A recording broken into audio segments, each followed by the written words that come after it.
Hello, Warriors of Light, and welcome to my 20th weekly podcast.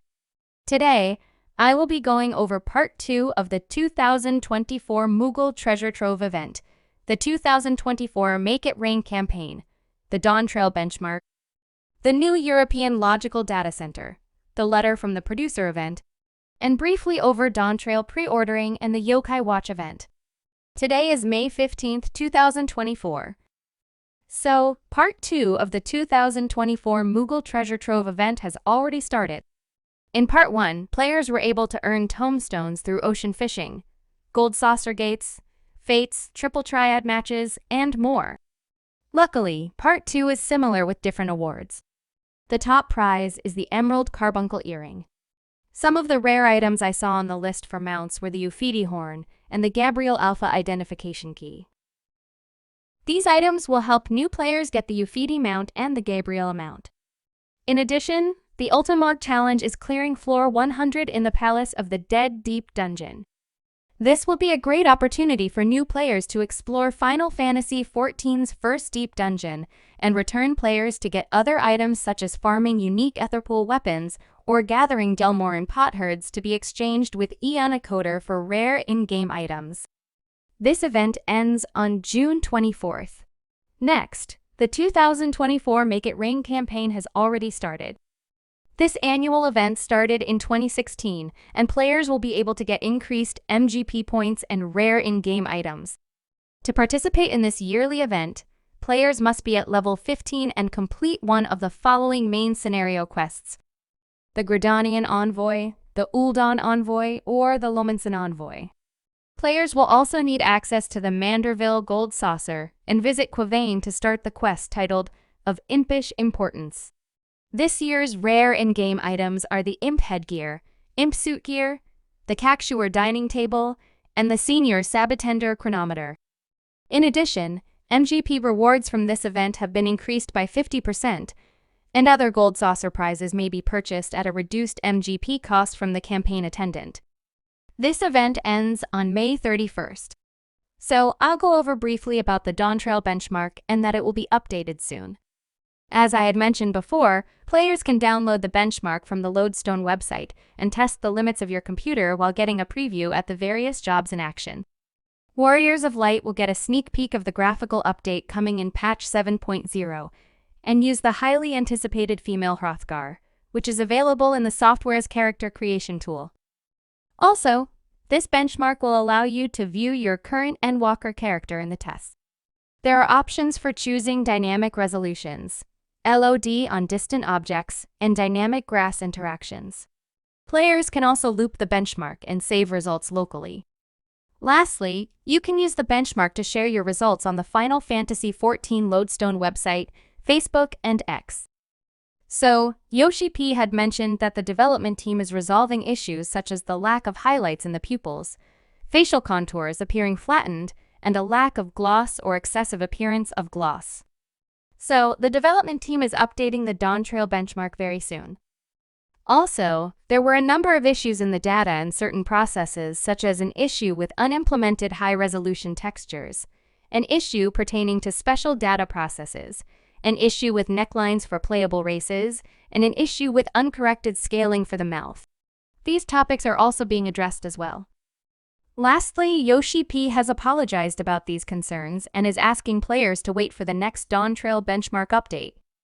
As previously mentioned before, the full official post can be seen on the Final Fantasy XIV Lodestone website.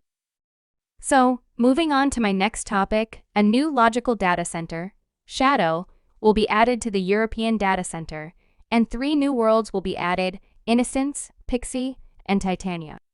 This will be a great opportunity for players to get new housing and plan for new A-rank monster trains on these servers. Next, the letter from the producer event is tomorrow, and will cover some job-related updates that are arriving in the Dawn Trail expansion.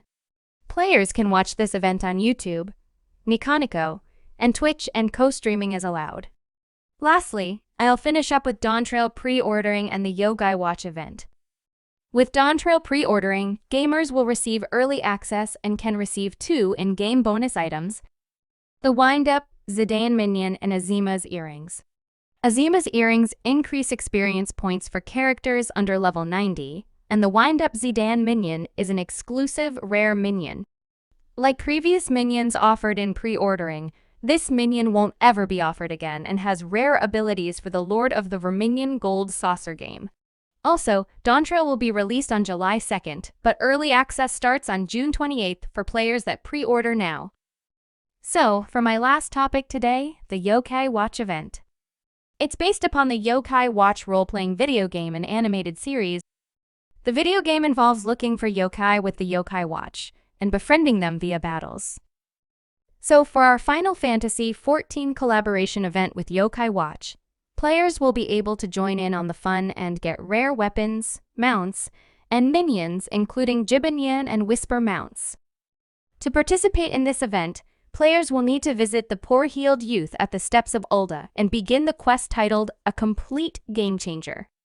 To begin this quest, players must have a level 15 character and complete one of the main scenario quests titled the Gridanian Envoy, the Uldan Envoy, or the Lomansan Envoy. After completing the questline, players will obtain a Yokai Watch and Yokai Medallion that can be later used to gather Yokai medals from Fates in Stormblood and Heavensward areas. Also, players can farm medals in La Nosea, the Black Shroud, and Thanalan. These medals can be exchanged for yokai with the Wandering Executive at the Gold Saucer. So, after collecting 13 yokai, you can acquire the yokai mount called the Whisper Go mount. If players want to obtain yokai weapons, players must summon the yokai minion that is matched with its weapon. For example, to obtain the Cane of the Shrine Guardian, players must have the Komasan summoned during Fate battles and obtain legendary Komasan medals. If players collect 13 yokai weapons, you can acquire the second yokai mount called the Whisper A Go mount. Next, if players collect all 17 yokai weapons, you can obtain the rare Jibanyan couch mount. Lastly, if you collect all 17 yokai, you can exchange MGP points with Nohai at the Gold Saucer for the new Yokai Watch Framers Kit. It's an exciting event jam-packed with rare items and an event you don't want to miss. This event will end upon the release of patch 7.0 in late June. So, that's all I have for my 20th weekly podcast. If you enjoy my podcasts, you can subscribe to my podcast channel on YouTube. Also, you can follow me on X, formerly known as Twitter, under Dynamis Ryne. I try to answer comments and questions found on my channels through my weekly podcasts. Feel free to post on my social media platforms and subscribe. Thank you for watching. See you next time.